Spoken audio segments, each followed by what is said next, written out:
बंधु माने आजिरो एही कार्यक्रम को आपण माननकु स्वागत। आजिरो एही कार्यक्रमटी कन्या राशि व्यक्ति विशेष मानक पई बहुत गुरुत्वपूर्ण अटे, कारण कर्म फलदाता एवं न्यायदाता शनिदेव बकरी मार्गी हेबा पई जाउछंती, जाकि 15 नवेम्बर 2024 को शनि बकरी मार्गी हेबा पई जाउछंती। तेबे शनि मार्गी हेबा परे आपणक जीवन रे एहार किभଳି प्रभाव पड़िबो, शनिदेव आपणक केउ सब फलाफल प्रदान करिवे, केउ सब शुभ फल एवं अशुभ फल प्रदान करिवे, एहा परे आपणक जीवन रे केउ सब बड़ परिवर्तन हेबो। शनिदेव आपणक कुंडली रे केउ गृह रे मार्गी हेबे एवं आपणकर कुंडलीर केउ केउ गृह उपरको शनिदेवंकर मार्गी दृष्टि पड़िबो। ए सब विषय रे आजिरो एही वीडियो रे आमे माने विस्तार रूप रे आलोचना करिबा। सेथि पई बंधु माने आपण माने वीडियोटी को स्किप न करी शेष पर्यंत निश्चय देखंतु एवं वीडियोटी को लाइक करी चैनल टी को सब्सक्राइब करि दियंतु। भक्ति एवं श्रद्धार सहित कमेंट बॉक्स रे जय श्री जगन्नाथ निश्चय लिखंतु। तेबे बंधु माने प्रथमे आसंतु जानि नेबा बकरीर अर्थ कौन एवं मार्गीर अर्थ कौन।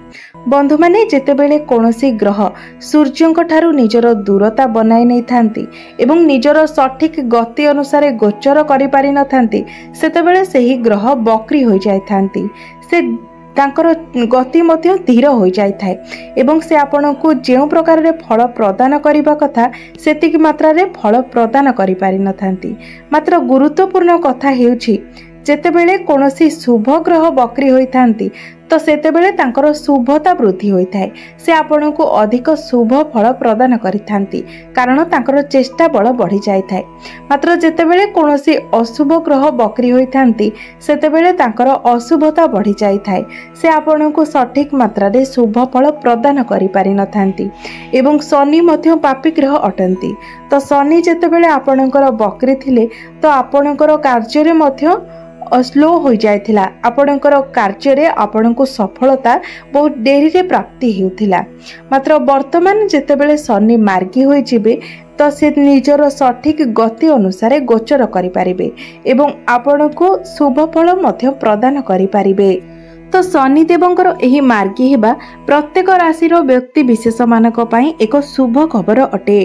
तेबे बंधु माने आजिरो एही कार्यक्रमटी जन्म राशि एवं चंद्र राशि उपरे आधारित अटे एवं राशि चक्रर 12टी राशि मध्यरु षष्ठ राशि हेउछि कन्या राशि एवं कन्या राशिर अधिपति हेउछन्ति बुध। मात्र आजिरो एही वीडियो रे आमे माने शनिंकर मार्गी हेबा उपरे आलोचना करूछे।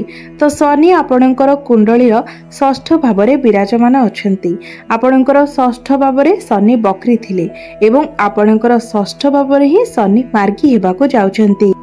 तो बंधु माने षष्ठ भावटी होइथाय रोग ऋण एवं शत्रुर भाव। तो बंधु माने शनिंकर मार्गी हेबा सेही माननको पय बहुत शुभ हेबा पय जाउछि, जो लोक माने ऋणग्रस्त होइथिले, जो व्यक्ति मानकर कोनोसी रोग बहुत दिन धरी लागी रहिथिला किंबा जो व्यक्ति मानकर शत्रु बहुत संख्यार बढ़ी जाइथिले, सेही मानक पई यह बहुत शुभ खबर अटे, कारण शनि जेतेबेले मार्गी हेबे से आगको अग्रसर हेबे। तो जो माने ऋणग्रस्त होइथिले सेमानकर ऋण धीरे धीरे सुझिबाको लागिबो एवं जो मानकर कोनोसी रोग बहुत दिन धरी लागी रहिथिला सेमानकर स्वास्थ्य रे उन्नति परिलक्षित हेबो एवं आपणकर जदि शत्रु संख्या वृद्धि हो जायथिला तो आपणकर शत्रु संख्या मध्य कम होई जिवो। आपणकर शत्रु माने आपणकर मित्र रे परिणत हेबाको लागिबे। एहा सहित षष्ठ भावटी कोर्ट कचेरीर भाव मध्य होइथाय। तो जो व्यक्ति मानकर कोर्ट कचेरी रे किछि मामला लागि रहितिला तो मामला आपणक सपक्ष रे जिवो, आपणकर विजय लाभ हेबो। जदि आपणकर कोनोसी भी केस लागिथिला जहा समाधान होई पारु नथिला ता मध्ये निश्चित रूप रे आपणकर समाधान होई जिवो। जो व्यक्ति मानकर पादरे किछि जंत्रणा थिला, स्टमक रिलेटेड किछि इश्यू थिला किबा जो मानकर डेंटल इश्यू थिला, तेबे शनिंकर मार्गी हेबा परे एही सब क्षेत्र रे सेमानकर सुधार आसीबो, स्वास्थ्य रे सेमानकर उन्नति परिलक्षित हेबो। बंधु माने शनिंकर मार्गी दृष्टि आपणकर अष्टम भाव, द्वादश भाव एवं तृतीय भाव उपरे रहुछि। तो बंधु माने अष्टम भावटी होइथाय गभीर ज्ञानर भाव। तो शनिंकर मार्गी दृष्टि जतेबेले आपणकर अष्टम भाव उपरकू पड़िबो तो शनि आपणको गभीर ज्ञान प्रदान करिवे एवं जदि आपण हायर एजुकेशन करबा पई चाहुथिले तो समय मध्य आपणकर साथ देबो। आपणको पई समय शुभ रहिबो।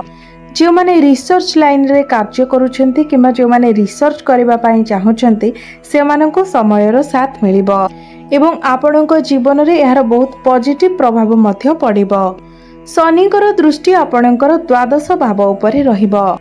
द्वादश भावटी होइताय लॉन्ग ट्रैवल रो भाव, विदेशर भाव, आध्यात्मिक यात्रार भाव।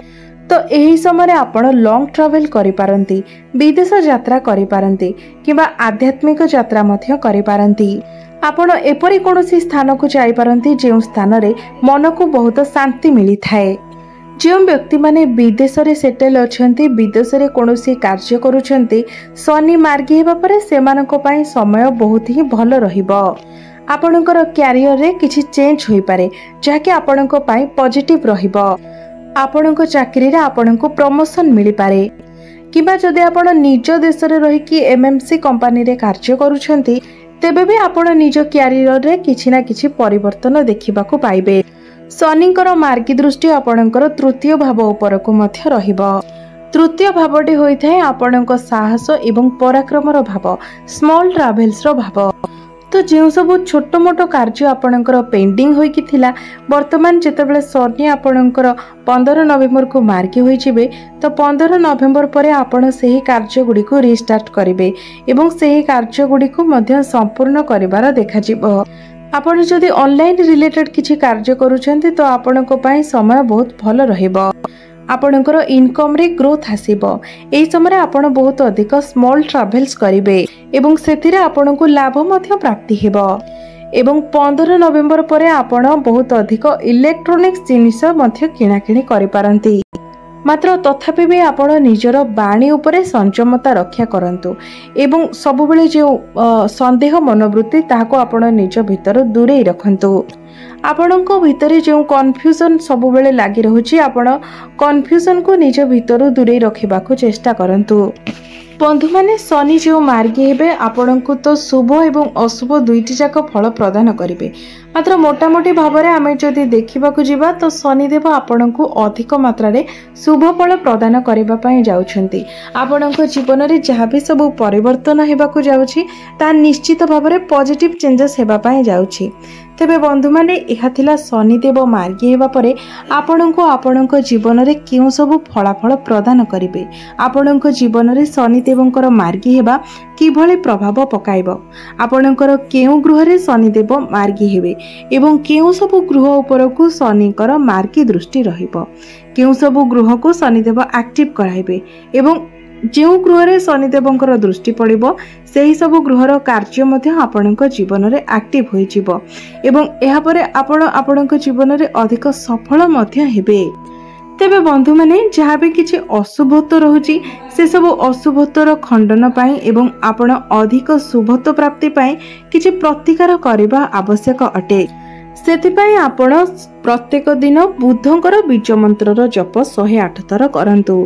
प्रत्येक दिन आपण हनुमान चालीसार पाठ करंतु एवं प्रत्येक दिन आपण शुक्रंकर बीज मंत्रर जप मध्य 108 थर करंतु। तो बंधु माने आपण माने जदि प्रत्येक दिन ए सब प्रतिकार गुड़िक करती देखिबे निश्चित भाव में आपणक जीवन में जो सब अशुभत्व रहुछि से अशुभत्व गुड़िक खंडन हो पारिबो एवं आपणको अधिक शुभत्वर प्राप्ति हो पारिबो। तेबे बंधु माने मोर एही वीडियोटी जदि आपण मानकु भल लागि थाए तेबे वीडियोटी को लाइक करी चैनल टी को सब्सक्राइब करिथिबे एवं कमेंट बॉक्स रे भक्ति एवं श्रद्धार सहित जय श्री जगन्नाथ निश्चय लिखिबे। तेबे बंधु माने आपणकर जीवन मंगलमय हेउ एहा ही ईश्वरंक निकटरे मोर प्रार्थना। धन्यवाद।